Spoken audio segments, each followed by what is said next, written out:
今天我们来聊聊清朝历史上一桩年轻皇帝英年早逝的疑案，同治皇帝为何19岁就驾崩？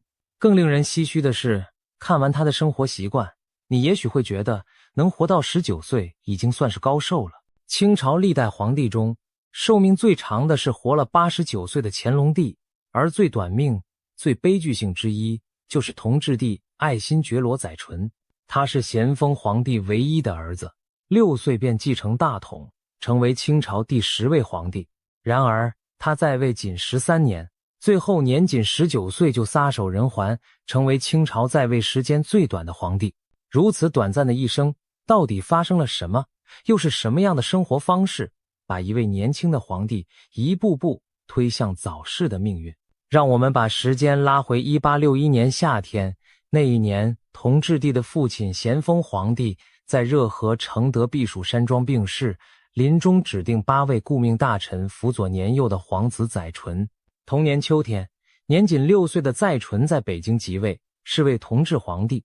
这次皇位继承异常顺利，没有发生清朝常见的夺嫡血雨腥风，因为载淳自小就是唯一合法继承人，他是咸丰帝唯一存活的儿子，地位无可争议。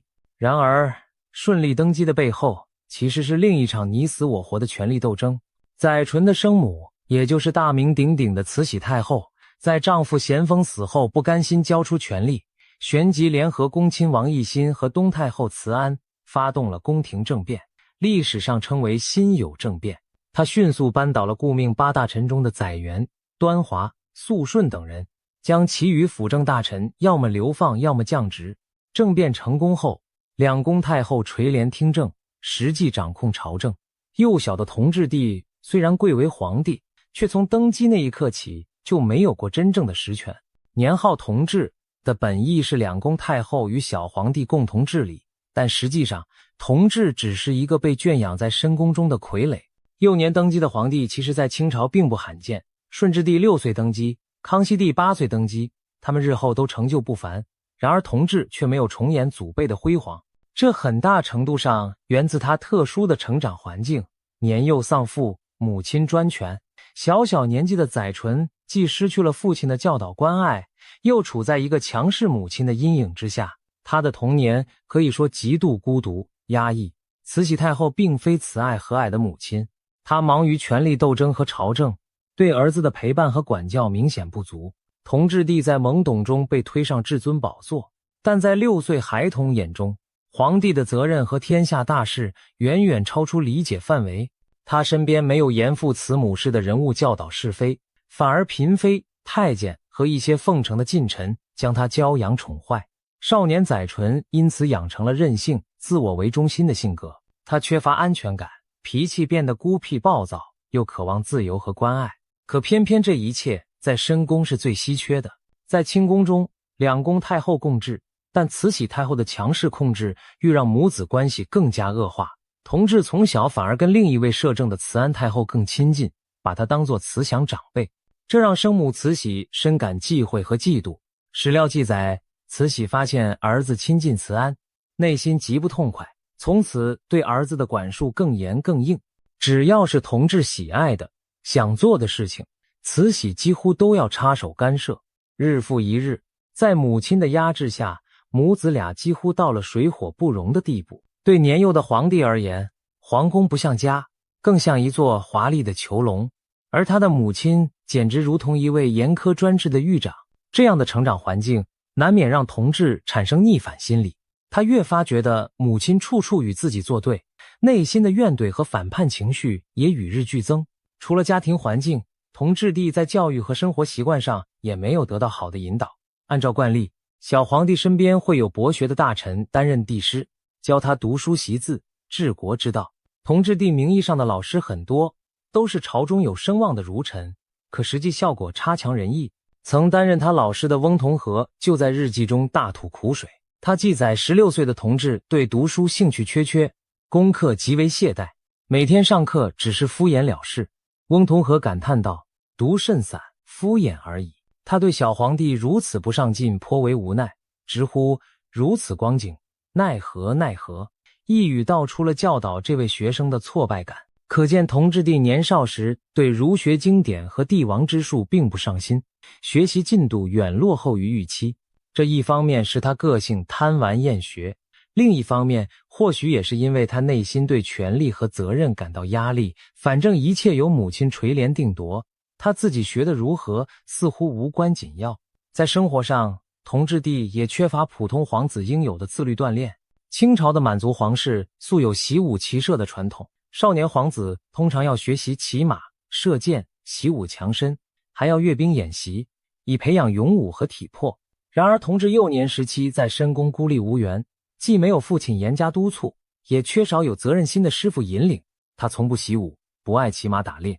与其说他是满洲贵胄，不如说更像一个养在宫中的娇弱公子。同治帝真正热衷的是一些游戏和玩物，比如他喜欢蹴鞠，类似古代足球，也迷恋一种当时流行的游戏绝章，一种满清贵族玩的射箭游戏。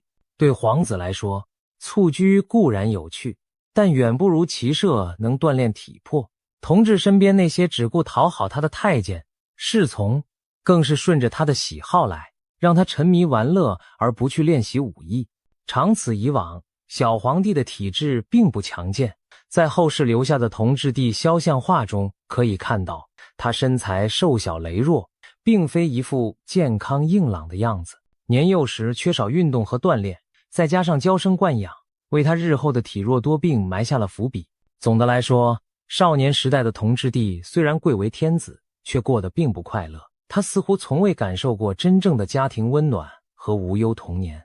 母亲关爱的缺位，师长引导的缺失，使他在该懂事用功的年龄没有养成良好习惯。相反地，他逐渐变得叛逆偏执，性格中埋下了孤僻和暴烈的种子。当这颗种子遇上后来的人生巨变，便迅速发芽，带领他走上了一条声色犬马的不归路。转眼来到同治帝大婚前后的青年时期，随着年龄渐长，他理应开始亲政理事，然而朝政大权始终牢牢控制在慈禧手里。10几岁的同治越发感受到有名无实的屈辱，表面上是95之尊，实际上朝廷内外没有人把他当真正的决策者。他内心渴望摆脱母亲的束缚，大展拳脚，但又苦无机会。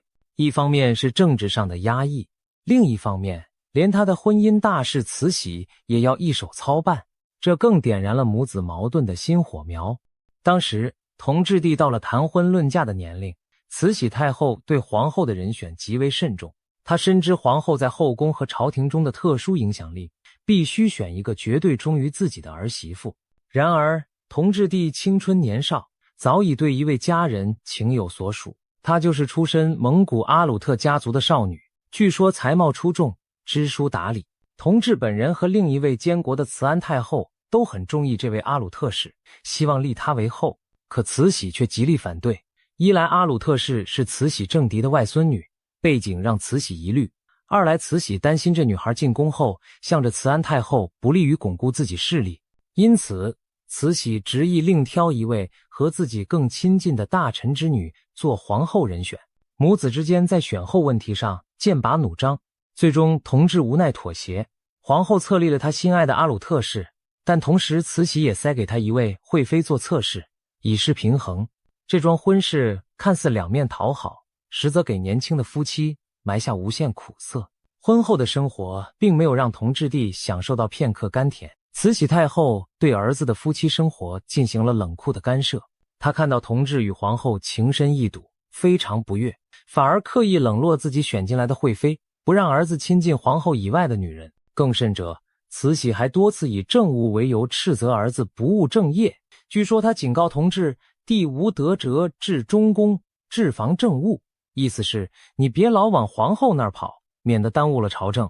表面上是劝诫勤政，实则是棒打鸳鸯，不许他和皇后亲密。从此同治帝连新婚燕尔的甜蜜都无法正常享受，常常被迫独宿乾清宫。皇后阿鲁特氏本出身书香名门，温良贤淑，她努力在宫中恭敬谨慎地侍奉婆婆慈禧，却始终无法讨慈禧欢心。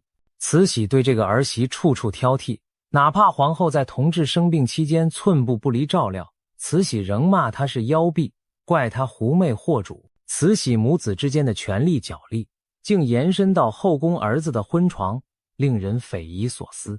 对年轻气盛的同志来说，这种生活简直无法忍受。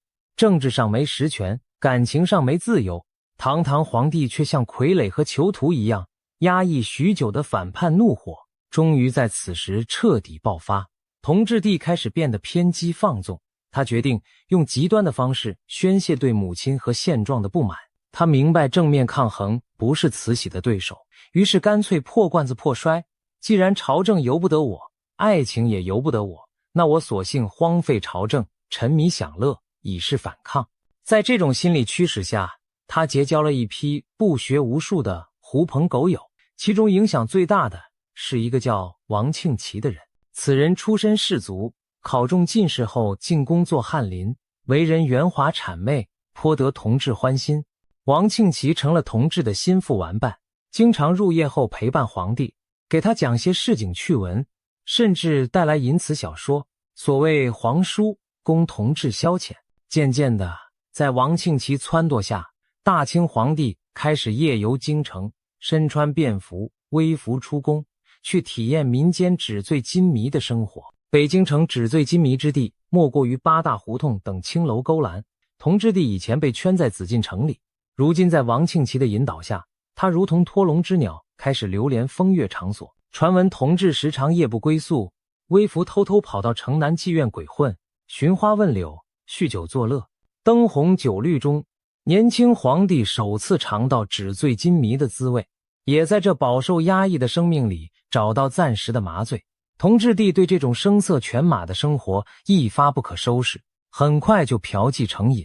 他白天昏昏沉沉无心上朝，夜晚精神抖擞流连花街柳巷，把龙袍一脱就是浪荡公子哥。史书上很少记载皇帝如此荒唐的行径，但民间野史和一些清宫异闻中多有描述。据说同治常去的妓院里，大家甚至都认识了这位不差钱的少年公子，但没人揭破他的真实身份。试想一下，堂堂天子却夜夜流连妓寨，这在古今中外帝王史上都属少见的荒诞一幕。然而对当时的载淳来说，青楼取乐也许是他反抗母权、逃避现实的唯一自由空间。可以说，严母的强权压迫与儿子的叛逆纵欲形成了一个恶性循环。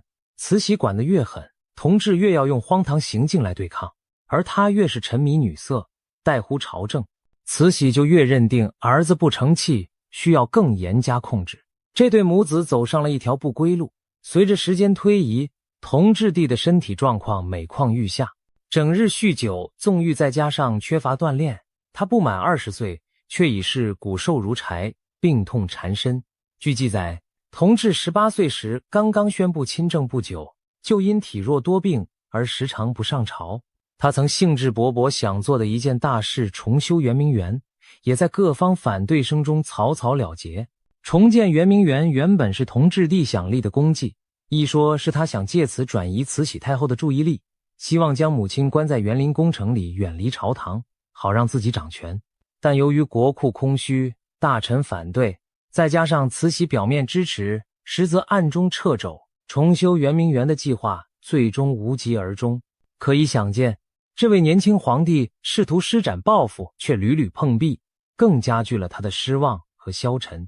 就在这时，一场家庭风波成为压垮同治帝的最后一根稻草。传闻有一天，同治帝在乾清宫和皇后阿鲁特氏说悄悄话时，忍不住抱怨起母亲的专横。他压低声音对爱妻说，大不了再忍耐些时日，等朕亲政掌权，一切就会好起来，到时一定给母后点颜色看看。夫妻两人在内室的耳语本是宣泄郁闷，谁知隔墙有耳，这番话很快传到了慈禧耳中。慈禧大怒，直接闯进儿子内殿，当场将皇后阿鲁特氏训斥辱骂一番，甚至动手掌掴了皇后。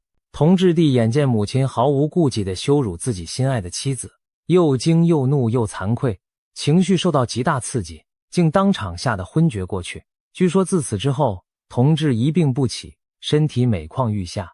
这段野史传闻虽无法考证细节真假，却真切反映出当时宫内剑拔弩张的母子关系。可以想象，精神上的打击再加上长期的纵欲耗损，双重夹击之下，年轻的同治帝终于走到了生命的尽头。1875年正月，同治皇帝病情急剧恶化，御医们束手无策。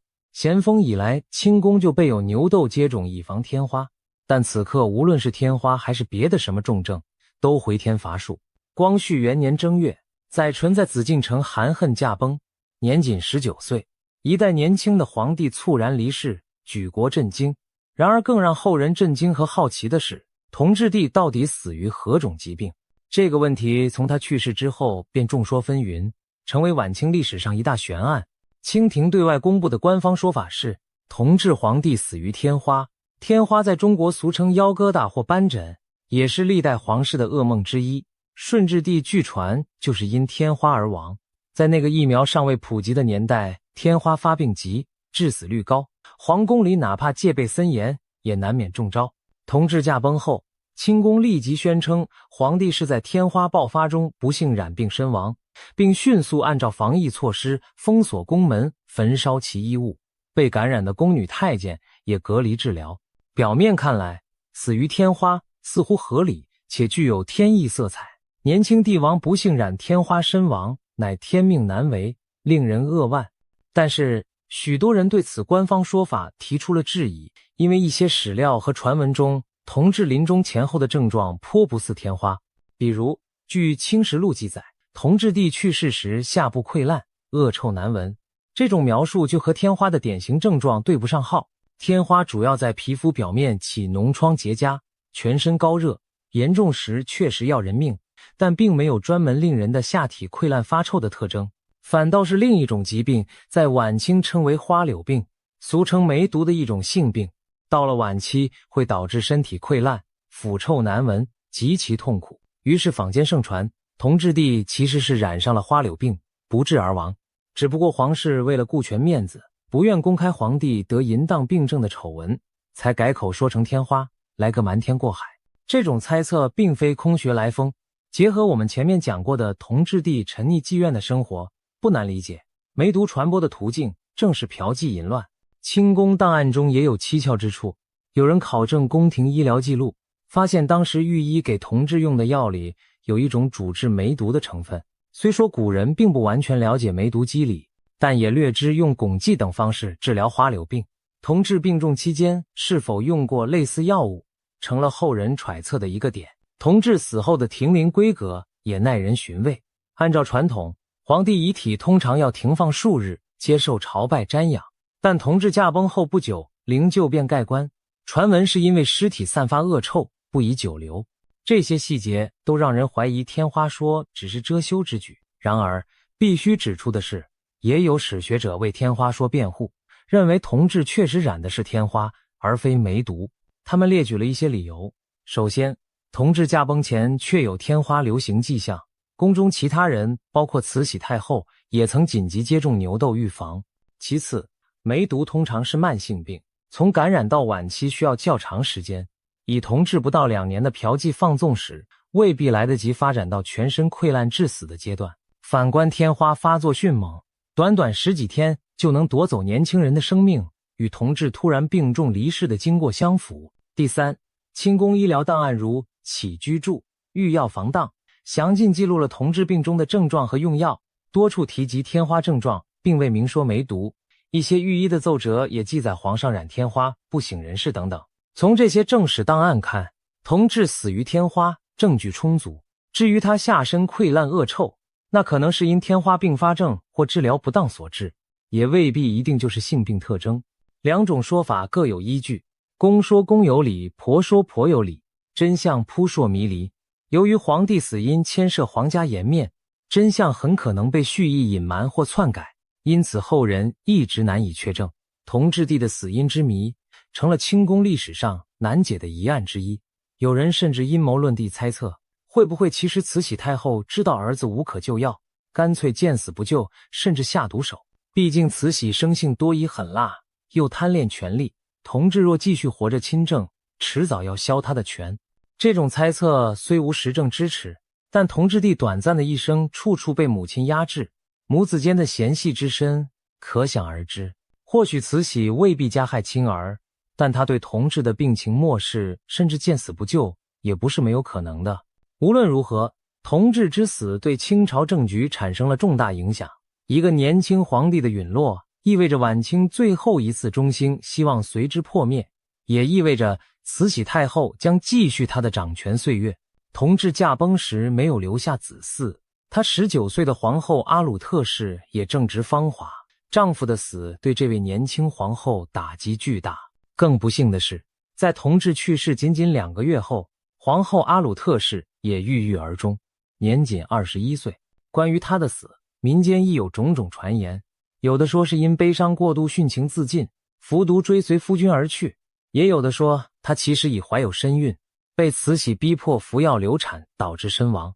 因为慈禧不愿意看到儿媳生下皇孙，那样自己外祖母的地位就无法再垂帘听政了。